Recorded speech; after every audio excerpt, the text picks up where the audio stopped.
Not only did he take me and bless me, but the Bible says that he blessed it and break it. Oh my God. We don't want to talk about this because everybody want to be blessed, but don't nobody want to be broken. Can I say that one more time?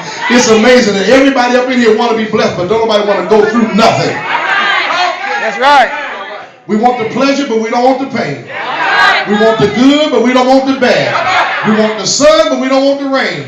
We want the roses, but we don't want the thorns.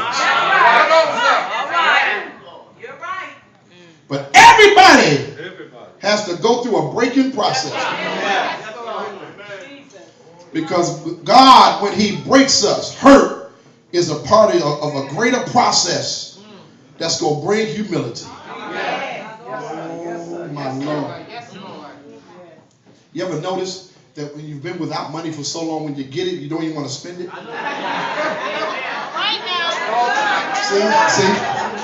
See?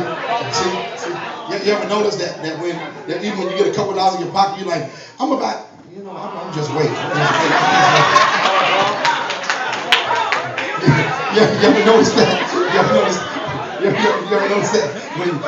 When you've had money and you have spent it all, you're like, man, if I ever get some more money, it'll be a long time for that season come. Like, man, God, you hurry up, I'm about to be broke. Man, when you finally get some money, like, oh, I got some money. You go to the store, and when you didn't have no money, you saw everything you wanted. Go to the store now, you can buy it like, yeah, I'm going to go and buy this. This is my size. Look, I think I'm just going to wait a couple more days. Because there's a process that hurt takes you through. That the Bible says be anxious for nothing. Don't just always jump into stuff just because it look good. After you've been hurt through some stuff, you ain't going to be so quick to jump into things. After a man done hurt you like 10 times, you like, oh no, I ain't going to jump into a relationship too quick.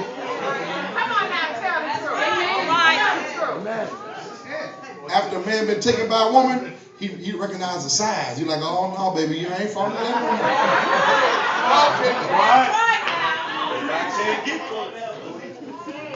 Touch your neighbor and say, you bump your head enough, you ought to learn.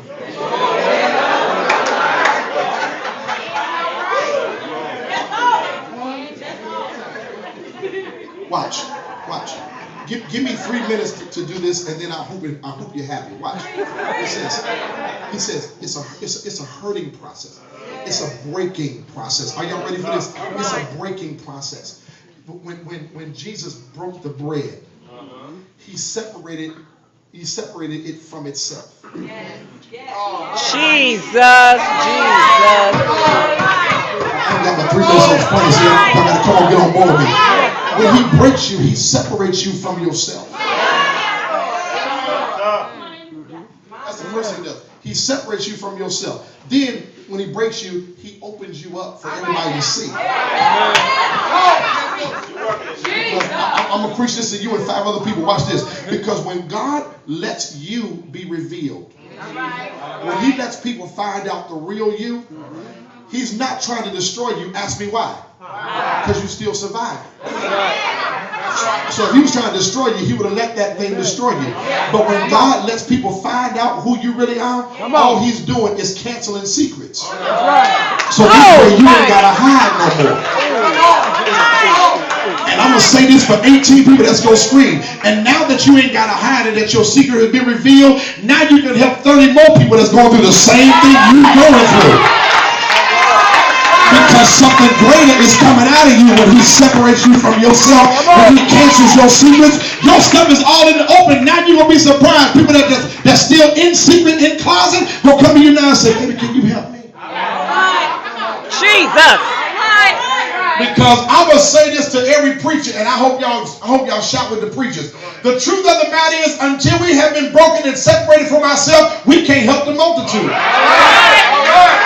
If he had kept that bread together, the multitude would have never been fed.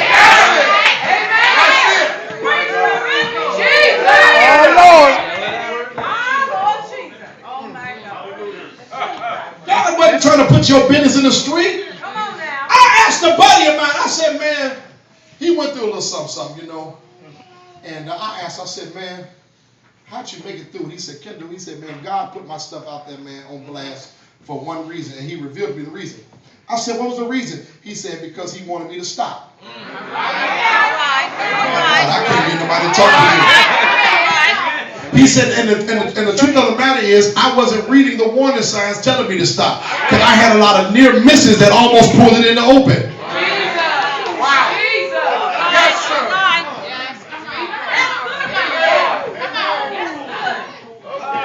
Amen. Wow.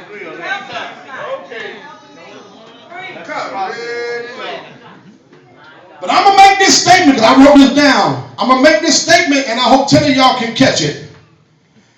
The Bible lets us know that Jesus separates you from yourself. He opens you up. He cancels your secrets. But watch this. Every person that's connected to you in this next season is going to be blessed for one reason. Because they're going to be connected to somebody that has been through the storm and rain and don't know how they made it. But now that they have made it, we're about to be some of the most blessed people that has ever been and has ever walked this earth. Why? For one reason. And you want to know that reason? Just because it looks like you're losing don't mean you're defeated. All right. Amen. God said, I'm going to take you through this process this time so you will now become permanent and not temporary. Amen. Glory. I got it wrote down. Amen. The Lord, let me go ahead and read what I got wrote down. God says to tell everybody tonight, you are in your final stages. God is about to use you as his poster child. Amen. Amen. Glory. Amen. I used to wonder. I used to wonder why. I used to wonder why when they get on TV talking about feeding the children and everybody, I used to wonder why they put all these raggedy, nasty children with flies on their eyes and everything else on TV. Why are y'all doing it to these kids, exploiting these kids like that? Because they used to really make me mad until God had revealed to me. God says, you know what, Kendall, watch this? Don't get mad because the only way to really get some help is to let people see your real situation. That's right. Amen. That's right. When they put you out front and say you need some help and you're really the one that's going through, watch how many people come to your rescue now that they know your story.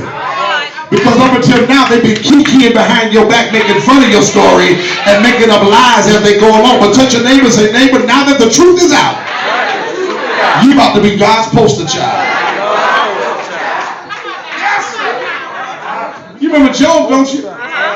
God told Satan, have you considered my servant Job? Put him on blast.